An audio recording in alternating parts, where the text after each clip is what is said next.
Quiconque pénètre l'univers du cheval ressent le besoin de comprendre toutes les réactions de son animal.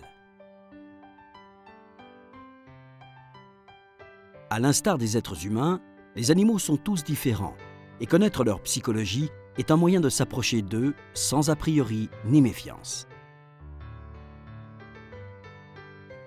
Nous nous demanderons donc s'il est mieux d'avoir un étalon, une jument ou un hongre, un cheval castré, et nous nous rendrons vite compte que tout cela dépend du caractère et des connaissances de chacun d'entre nous. Les étalons nous apportent leur puissance, leur tempérament et leur grâce, mais gardent une tendance naturelle à se protéger et à protéger. Les problèmes ne sont donc pas rares. Avec les juments, tout est plus simple. Mais une fois par mois, à peu près au moment de l'ovulation, leur caractère s'altère. Si nous y sommes préparés, le rapport sera facilité.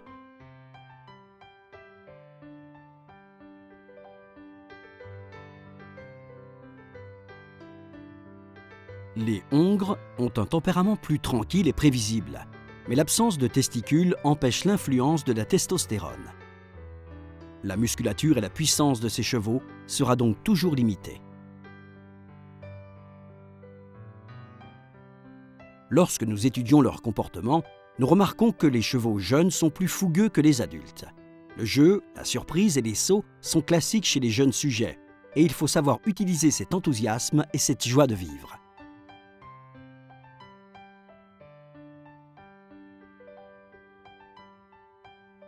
Un cheval adulte se comporte toujours mieux qu'un poulain. La période de dressage et l'adaptation à une vie nouvelle permettent d'éviter les surprises. Quand on connaît les détails et les secrets du comportement, on ne parle plus de cheval méchant, mais de cheval peureux. La panique qu'un cheval peut ressentir devant des situations inconnues ou imposées par l'homme provoque des réactions de fuite qui peuvent sembler pour un débutant dignes du pire des chevaux.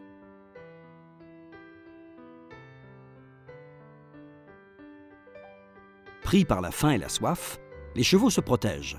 Mais lorsque leur subsistance est assurée, ils sont plus dociles et ne posent pas de problème.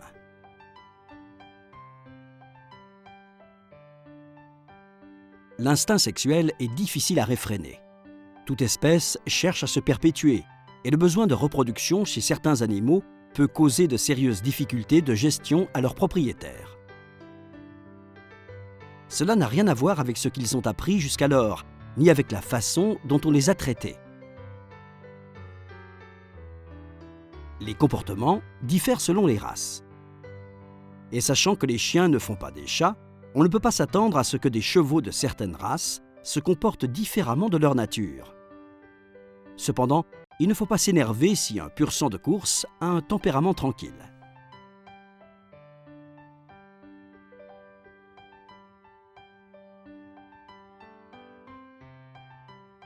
Pour connaître l'état de santé d'un cheval, il suffit de l'observer. Un comportement normal est un signe de bonne santé, tandis qu'un comportement étrange doit agir comme un signal d'alarme. S'il ne mange pas, s'il reste allongé trop longtemps, s'il ne fait pas ses besoins ou s'il marche exagérément dans son box, il se passe sans doute quelque chose d'anormal. Le rapport avec les autres chevaux est difficilement changeable et cela dépend surtout de la façon dont a été dressé notre cheval. Les chevaux cherchent le contact entre eux, mais il est normal qu'un cheval retiré à sa mère, puis élevé par les hommes, refuse la compagnie des autres chevaux.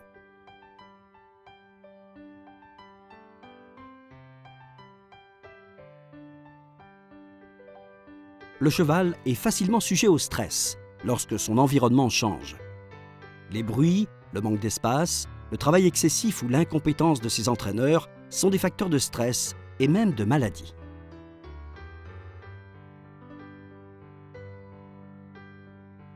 Le changement de climat et les longs voyages poussent le cheval à modifier sa propre structure physiologique. Il peut arriver qu'un cheval, après un long trajet, connaisse un temps d'adaptation assez long.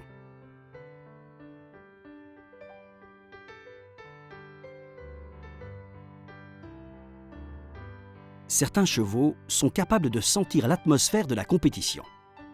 Ils perçoivent les changements autour d'eux, comme notre comportement, la couverture qu'on leur met, le van qui vient les chercher, la nourriture qu'on leur donne. Ils peuvent être contents, devenir anxieux ou carrément irascibles et provoquer de sérieux problèmes. Puisque nous sommes à l'origine de ces changements, il nous revient de les limiter ou de les éviter. Lorsqu'on connaît très bien le comportement de son cheval, on peut comprendre et anticiper les éventuels changements.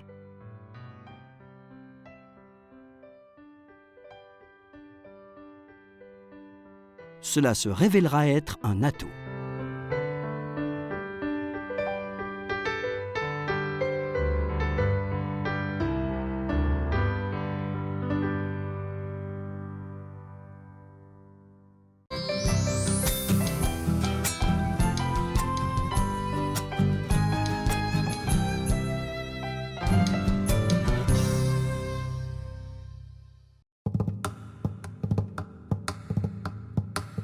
On a assisté à une grande controverse à propos du nom des robes de chevaux.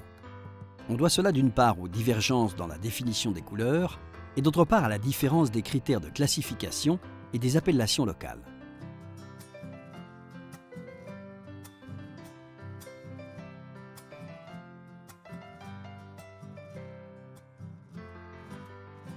Lorsqu'on parle de robe, on désigne la couleur du pelage qui recouvre l'animal, y compris la crinière et la queue. L'ensemble du poil et des crins qui couvrent le corps du cheval constitue ce que l'on appelle la robe.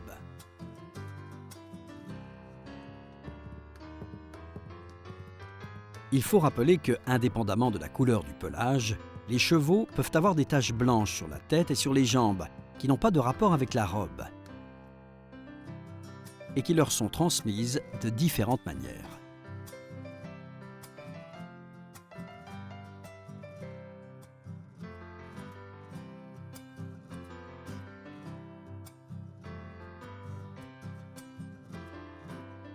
La couleur naturelle de la robe peut varier selon l'exposition au soleil et les changements alimentaires. Il existe aussi des variantes selon les saisons. En effet, l'été, le poil est court et fin, mais il est long et épais en hiver. Les 4 principales robes sont le noir, le bai, l'alezan et le blanc. Les chevaux noirs présentent cette couleur sur tout le corps.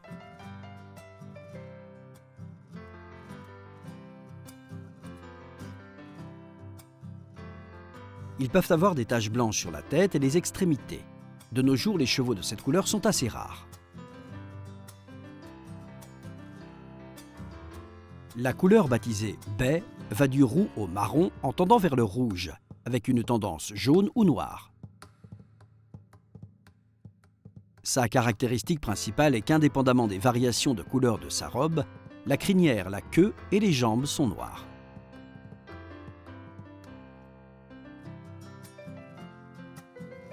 L'alezan est d'un orange qui peut tendre tant vers le jaune que le chocolat, avec la crinière et la queue du même ton, parfois avec des petites variations, mais jamais noires. On appelle blanc le cheval qui est complètement blanc à la naissance, dont la peau est rose et les yeux bleus, marron ou ambre. Génétiquement, le blanc est dominant chez les chevaux.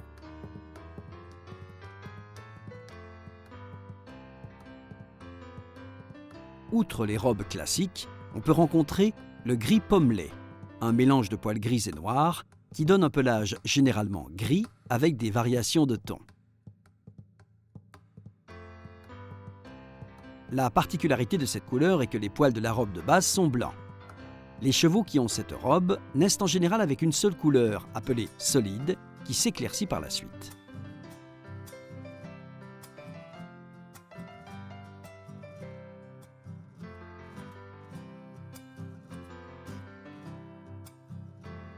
Un autre type de robe, la robe rouanne, consiste en un mélange de poils blancs et d'une autre couleur.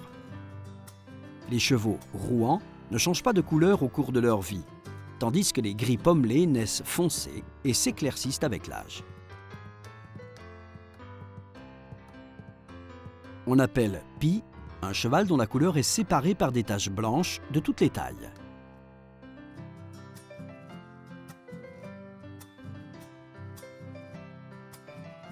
On retrouve dans ce groupe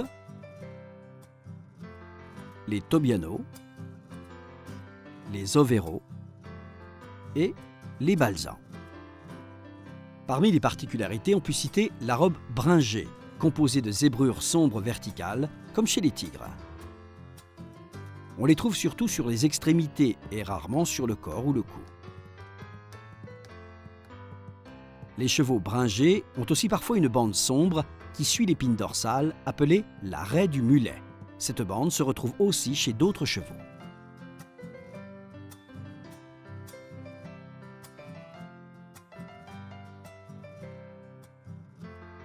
Les chevaux sans taches blanches sur la tête ou sur les extrémités sont dits à robe unie. La classification des chevaux selon leur robe est si vaste et spécifique qu'elle continue à alimenter les controverses. Celle que nous avons vue est généralement la plus courante.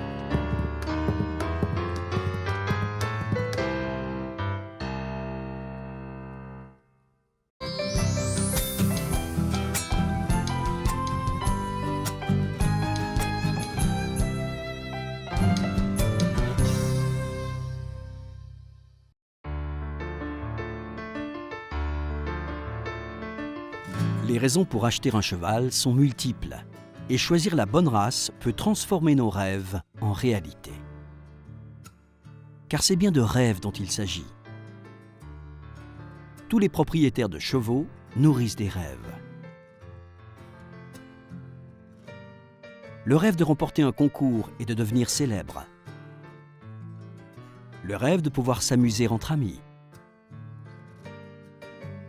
Le rêve de monter pour être en contact avec la nature. Le rêve de voir ses enfants se divertir grâce à un jeu sain et une passion éducative. Ou bien encore le rêve de pouvoir faire un travail où les machines modernes n'ont pas encore remplacé le cheval. Lorsque notre esprit est envahi par les idées, à la recherche de réponses ou de solutions pour réaliser notre rêve, alors naît la passion. Et les passionnés étudient, discutent, cherchent, puis trouvent les arguments dont ils ont besoin pour ne pas se tromper. Mais le cheval est un être vivant, prêt à nous offrir des centaines d'opportunités, mais toujours accompagné de limites. Les résultats ne sont pas toujours ceux espérés, car rares sont ceux qui parviennent à leur fin. La seule chose qui alimente l'enthousiasme et la passion du cavalier est ce que l'on appelle le feu sacré. Une sorte de force intérieure qui nous oblige à continuer de rêver et à recommencer jour après jour. Des milliers d'années se sont écoulées depuis que l'homme et le cheval ont uni leur destinée pour construire l'histoire de chaque continent à travers conquêtes, batailles et parties de chasse. Certains prétendent qu'on peut retrouver chez les pur-sang arabes les gènes des plus anciens chevaux du monde.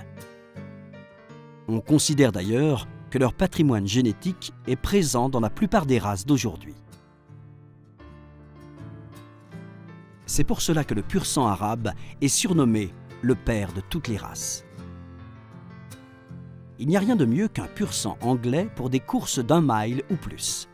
Sa morphologie et ses gènes en font un spécialiste de ce genre de course. Le Quarter Horse s'est spécialisé dans les courses courtes grâce à ses capacités anaérobiques.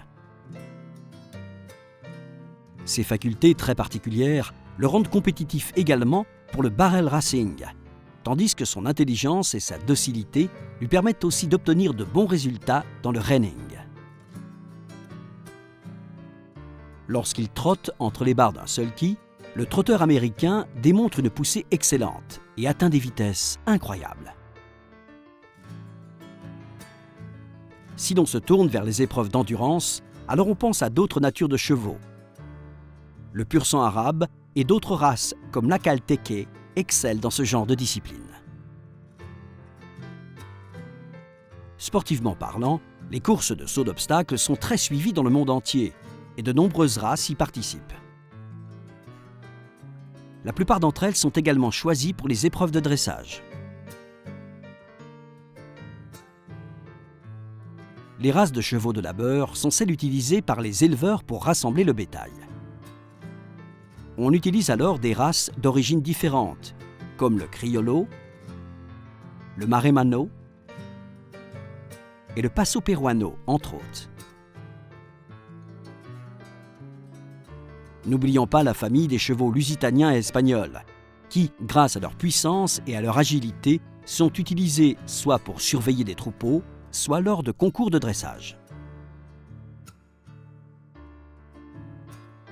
Pour le polo et le pato, on utilise un cheval particulier, aux caractéristiques très précises, qui permettent d'allier vitesse et puissance pendant les matchs. Les races plus lourdes ne sont peut-être plus en vogue, comme par le passé, mais on ne peut pas ignorer que certains continuent de les élever pour la boucherie. En effet, la demande en viande de cheval est très forte dans certains pays et permet la survivance de ce type de chevaux.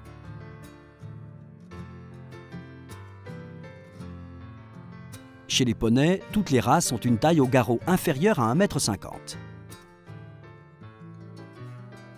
Le Shetland et le Welsh sont les plus courantes. D'autres, également toutes petites, sont destinées à la compagnie des enfants, comme le Falabella, qui est à peine plus grand qu'un chien. Ou d'autres encore, petites, mais au grand cœur. De nos jours, les méthodes de sélection et d'entraînement permettent de spécialiser les chevaux et d'obtenir des résultats qui n'ont pas fini de nous surprendre et qui perpétuent la passion pour ce sport.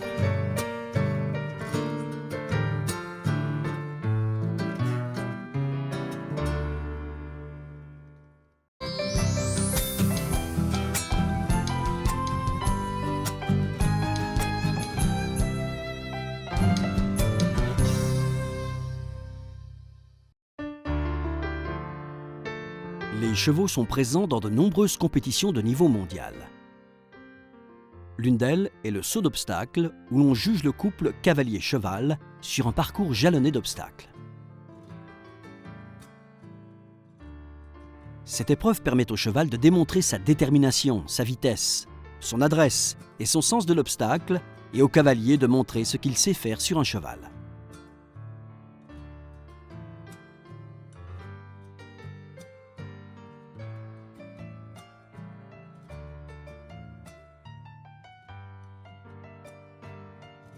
Le couple formé par le cheval et son cavalier s'appelle un binôme.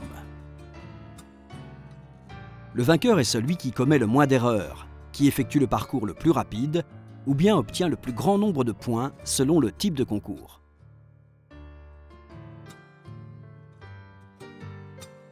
Voici les principaux points des règles internationales de saut d'obstacle.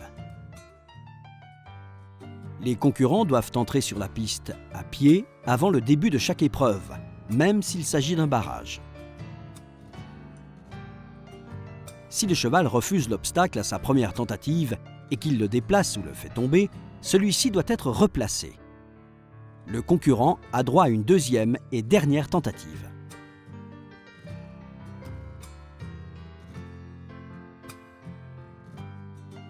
La cloche autorise les concurrents à entrer sur la piste lorsque le parcours est prêt pour la reconnaissance. Elle signale la fin de la reconnaissance, donne le départ d'une épreuve, arrête ou fait repartir un concurrent et annonce les éliminations. Il s'agit pour le cavalier d'effectuer un parcours précis pour chaque épreuve, du départ jusqu'à l'arrivée.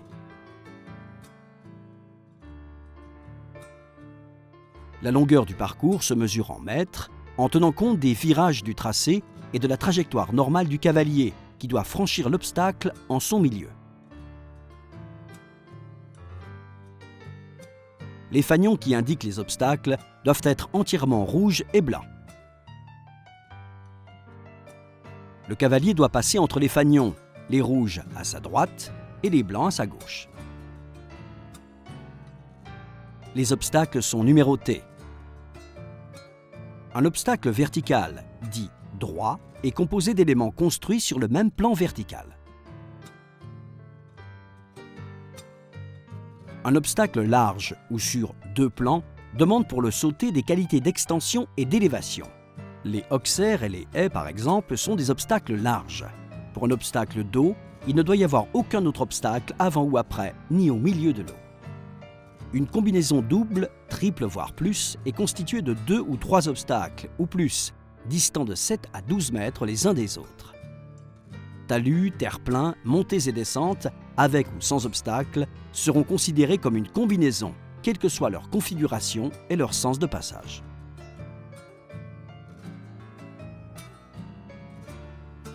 Durant le parcours, sont pénalisés la chute d'un obstacle ou l'entrée dans l'eau, 4 points. Un refus de l'obstacle, 4 points. Un deuxième refus, et c'est l'élimination. Une erreur de parcours entraîne également l'élimination. La chute du cheval ou du cavalier est synonyme d'élimination. Dépasser le temps autorisé vaut 1 point de pénalité par seconde dépassée. Dépasser le temps maximum autorisé vaut l'élimination. Tous les concurrents, y compris les membres des forces armées, sont tenus de porter un casque qui s'attache en 3 endroits. Les concurrents civils doivent porter un uniforme qui se compose d'une veste rouge ou noire, d'un pantalon blanc et de bottes noires. La cravate et la chemise, manches courtes ou longues, doivent être blanches, ainsi que le col et les manchettes. Les éperons sur les bottes sont autorisés. Chaque concurrent doit saluer les juges au début et à la fin du parcours. Pour les sauts, on peut utiliser une selle anglaise classique et la cravache est autorisée. L'épreuve de saut d'obstacle peut être plus que tout autre et la discipline où se manifeste la communion parfaite entre le cavalier et son cheval. Le saut d'obstacle est né en Europe et on le pratique dans le monde entier.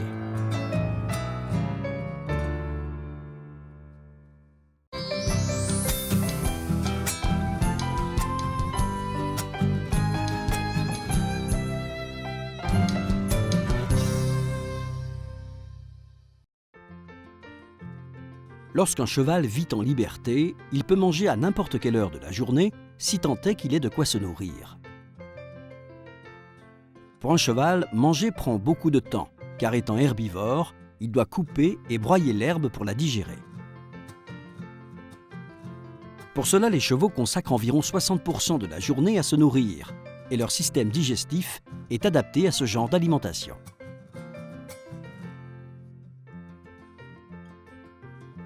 Les parois de l'intestin bougent lorsqu'elles sont stimulées par l'arrivée de la nourriture. De cette façon, elles intègrent les aliments dans le processus digestif. C'est ce qu'on appelle les mouvements péristaltiques. Les herbivores mangent plusieurs fois par jour, de façon à ce que l'appareil digestif soit constamment en mouvement. Les carnivores, en revanche, peuvent manger 1 à 2 fois par jour maximum. Dans des conditions normales et en liberté, un cheval consacre 15% de sa journée à son activité physique. Cela équivaut à 3 heures.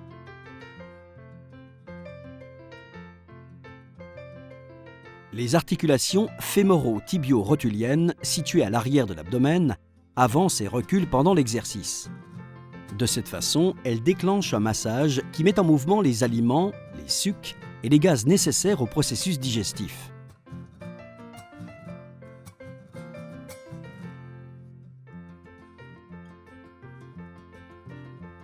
Dans un box, un cheval est nourri le matin, le midi, puis de nouveau le soir. En général, on lui donne d'abord des céréales et on laisse du foin à sa disposition qu'il mange quand il veut. Le cheval mange d'abord les céréales qui ont meilleur goût et mange ensuite le foin jusqu'à ce qu'il n'y en ait plus. Pendant la journée, sa litière est nettoyée, tandis que le cheval attend, attaché, qu'on lui laisse faire un peu d'exercice ou qu'on le monte. C'est ainsi qu'augmente la probabilité d'avoir des problèmes digestifs.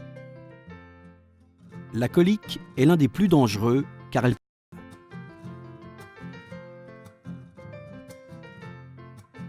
L'un des inconvénients de lui donner d'abord les céréales, c'est que son estomac se remplit très vite. Grâce au suc gastrique, le processus de fermentation commence, ce qui provoque l'émission de gaz.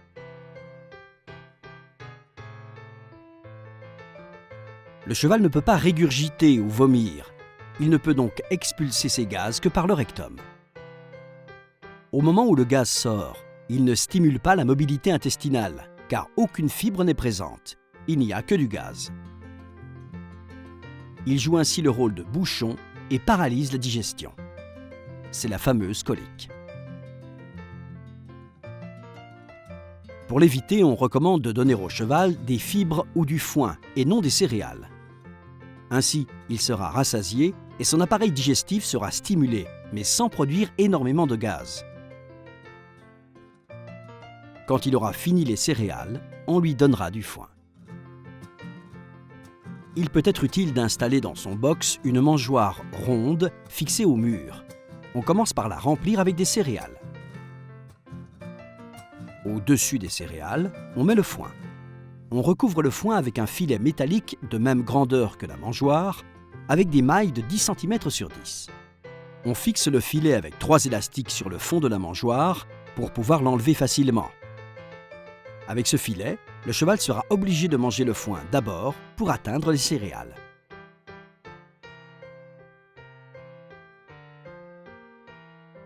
Il mangera ensuite les céréales, mais le fera plus lentement, car il aura déjà moins faim. Rappelez-vous que prévenir les problèmes de santé de votre cheval est une preuve d'amour.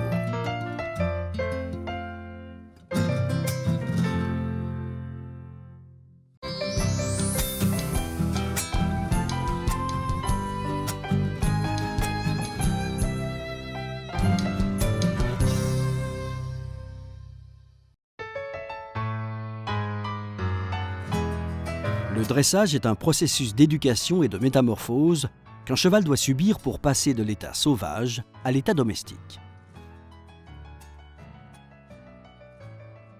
On appelle cela un processus d'apprentissage, car l'homme apprend à l'animal à faire des choses qu'il ne ferait jamais en liberté.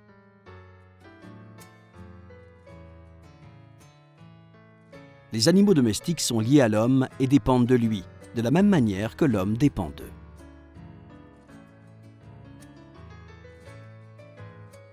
Nombreux sont ceux qui comptent sur les animaux domestiques, soit pour des raisons commerciales, car ils vivent de leur production, soit pour des raisons thérapeutiques, car ils les utilisent pour améliorer leur qualité de vie, ou bien pour des raisons sociales, car ils sont en contact avec ces animaux plus qu'avec les hommes.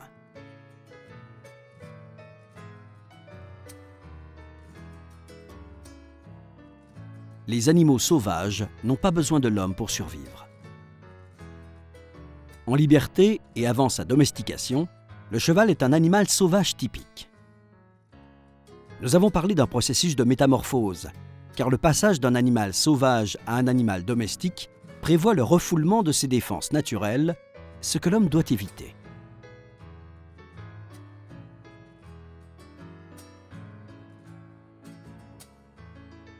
Pour connaître notre propre faculté à dresser un animal, il faut analyser les différents facteurs qui vont nous permettre d'obtenir des résultats. Il faut d'abord apprendre au cheval à avoir confiance en l'homme. C'est le processus d'apprivoisement. Lorsqu'on travaille avec un cheval adulte qui n'a jamais été en contact avec un être humain, cela peut se révéler dangereux, aussi bien pour le dresseur que pour le cheval. La patience et de bonnes installations sont deux éléments indispensables dans ce cas-là. S'il manque, il vaut mieux ne pas essayer. Si l'on doit travailler avec un animal doux et qui a toujours été bien traité, on peut se passer des installations. Mais un dresseur doit toujours garder sa patience et son calme. La science de la paix. Nombreux sont ceux qui, dans la vie, cherchent à empiéter sur celle des autres, par la ruse et le mensonge. Si l'on veut dresser un cheval, il faut tomber les masques et se montrer au cheval tel que l'on est, car c'est un animal très perspicace, qui repère tout de suite l'énergie que dégagent les personnes.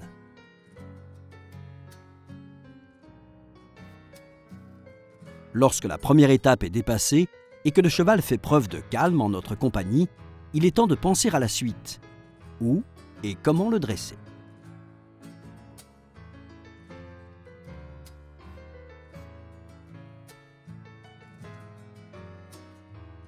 Si le cheval est grand et que l'on est plutôt menu, il est préférable de se faire aider. Les chevaux font une sorte de calcul des probabilités et se comportent mieux s'ils se sentent dominés. S'ils se rendent compte qu'on aura du mal à les dominer, ils chercheront à jouer ou à se distraire. Pour le dressage, les vieux harnais sont les meilleurs. Quand on exerce un cheval, il faut que l'équipement soit suffisamment correct pour pouvoir ne se consacrer qu'à l'animal. Même si notre matériel est nouveau ou en parfait état, il ne faut jamais oublier de garder un œil attentif sur son cheval.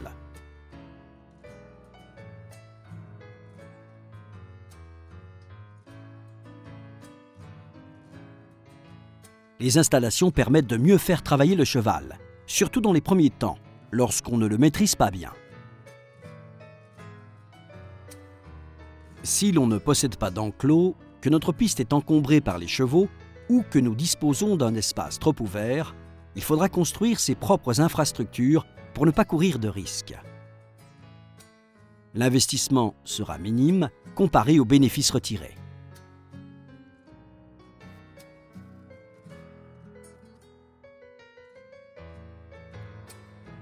Une fois les conditions rassemblées pour commencer, il faudra rester humble dans ses enseignements.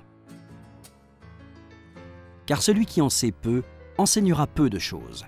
Celui qui en sait beaucoup enseignera bien plus. Dans le monde du cheval, ce lieu commun a toute sa pertinence. Nombre de cavaliers reprochent à leurs chevaux de ne pas savoir reculer ou tourner correctement. En réalité, ce sont eux qui ne savent pas diriger l'animal de façon à ce qu'il fasse les choses qu'on lui demande.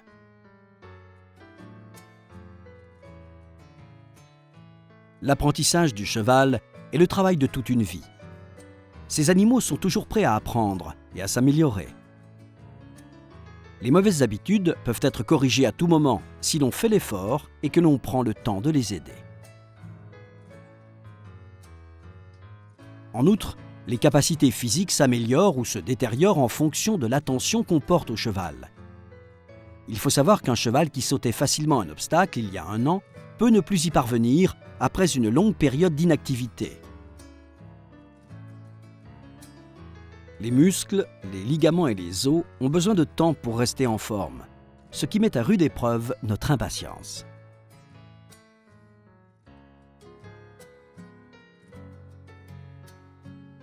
Le dressage est l'une des activités les plus enrichissantes, car c'est une source d'amélioration pour le cavalier et son cheval.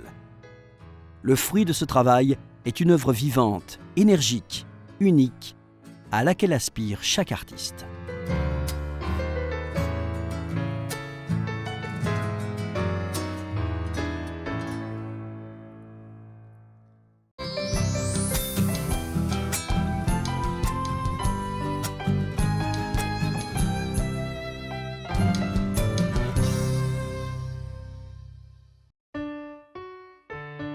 Chaque cavalier a des habitudes qui lui sont propres avec ses chevaux.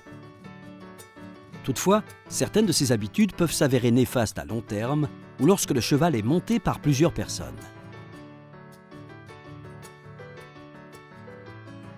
Nombre d'éleveurs ou de cavaliers permettent à leurs chevaux d'avancer au moment où ils les montent. Cela peut venir de l'impatience des cavaliers qui, en touchant le cheval avec leurs jambes, le poussent au trot, voire même au galop. Ainsi, le cheval fait le lien entre ces deux actions et pour éviter qu'on les prône, il commencera à avancer avant qu'on le lui demande. Faire pression sur le ventre du cheval avec la pointe de notre pied lorsqu'on le monte est une gêne similaire à celle provoquée par le talon ou l'éperon. Le cheval peut ainsi se mettre à avancer sans qu'on lui ait demandé. Au moment de monter leur cheval, certains cavaliers inexpérimentés déchargent d'un coup tout leur poids sur le dos de l'animal. L'ordre d'avancer est ainsi clairement donné au cheval par le contact des jambes et du corps. Afin d'éviter la gêne occasionnée par ce brusque signal, certains chevaux vont donc anticiper et commencer à avancer avant qu'on leur ait demandé. Une fois que cette mauvaise habitude est ancrée, monter son cheval peut devenir un vrai casse-tête. Certains chevaux détestent être montés car ils se sentent agressés ou bien souffrent du dos ou du garrot.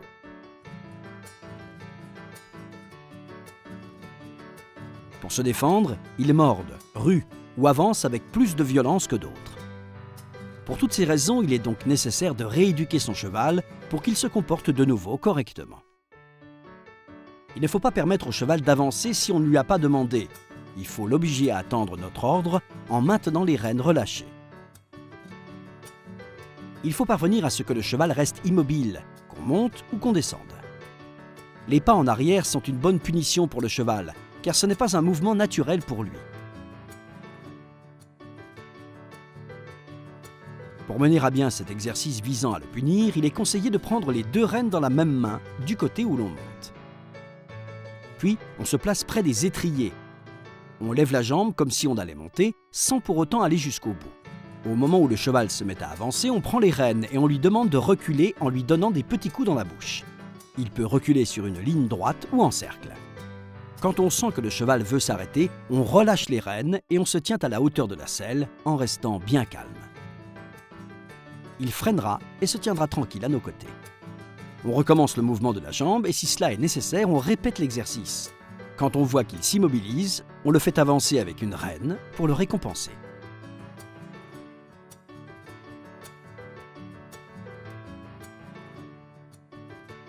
Le cheval finira bien par comprendre qu'à chaque fois qu'il se tient tranquille, il est récompensé en sentant les rênes se relâcher, ce qui lui permet d'avancer.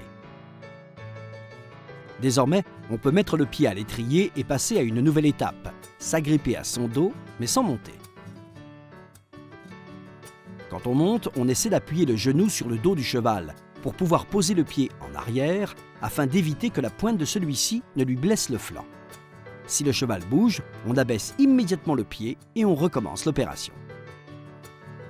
Notre cheval comprend maintenant que s'il est immobile, tout se passe bien, mais que s'il bouge, il devra de nouveau reculer. À la fin, on pourra monter en maintenant les rênes souples et le cheval, désormais immobile, attendra l'ordre d'avancer sans bouger. Grâce à ces conseils, on parvient à corriger les mauvaises habitudes de son cheval et à faire en sorte que le monter redevienne simple.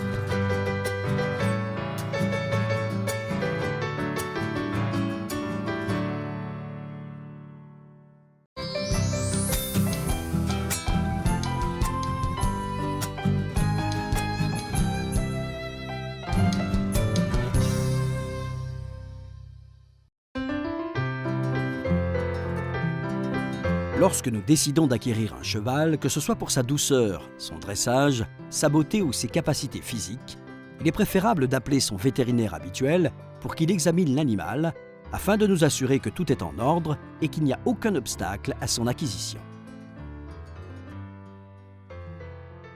Le propriétaire du cheval n'a pas à refuser cette demande d'examen, car il se verra ainsi déchargé des responsabilités qui pourraient apparaître plus tard en cas de blessure du cheval.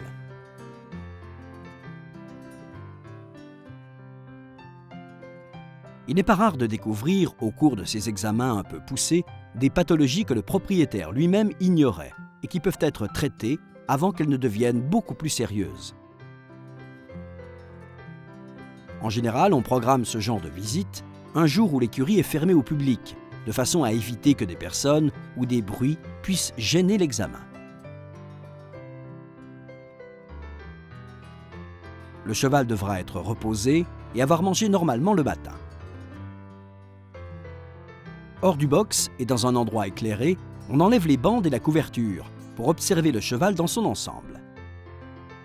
Le vétérinaire examine tout d'abord les membres, car c'est précisément le matin que se manifestent les inflammations des articulations, du boulet et des tendons. L'absence de mouvement due à de longues stations dans le box suffit à déformer ou à relâcher les capsules articulaires.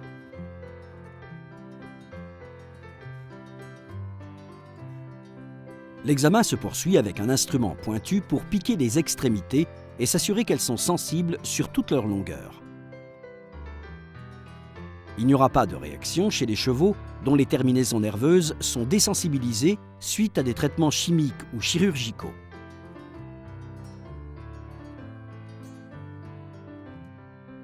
Ensuite, on procède à un examen oculaire minutieux. Les conjonctives sont normalement rosées et brillantes. Lorsqu'elles tendent vers le jaune, il s'agit d'un problème hépatique. Quand elles sont un peu pâles, elles révèlent un état d'anémie, tandis que celles un peu trop rouges ou dilatées peuvent indiquer une altération de la pression ou un ulcère. On vérifie aussi la présence éventuelle d'albugos qui peuvent obstruer la vue. On continue en examinant la coloration de la gencive. Avec l'index, on exerce une légère pression pendant quelques instants pour observer le refill time, autrement dit le temps de remplissage capillaire qui renseigne sur le fonctionnement du cœur et des artères.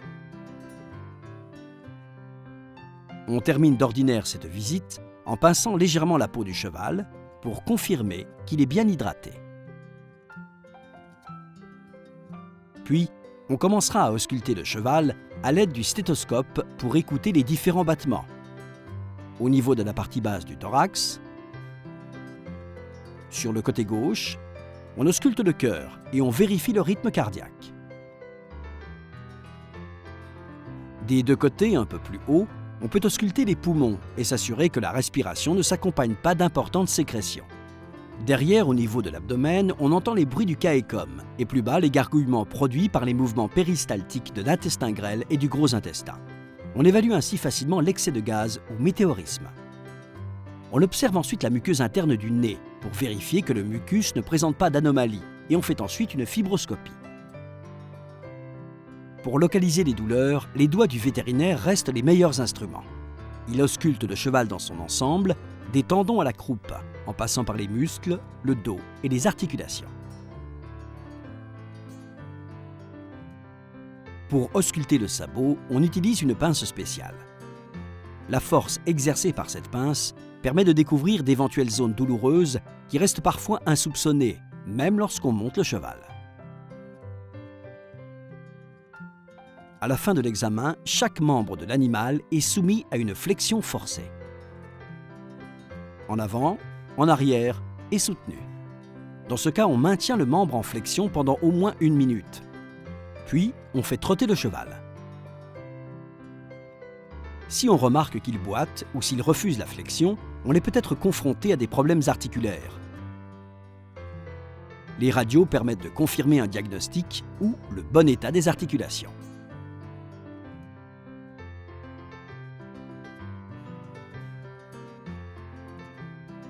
À la fin de la visite, le vétérinaire présente un compte-rendu et donne son verdict.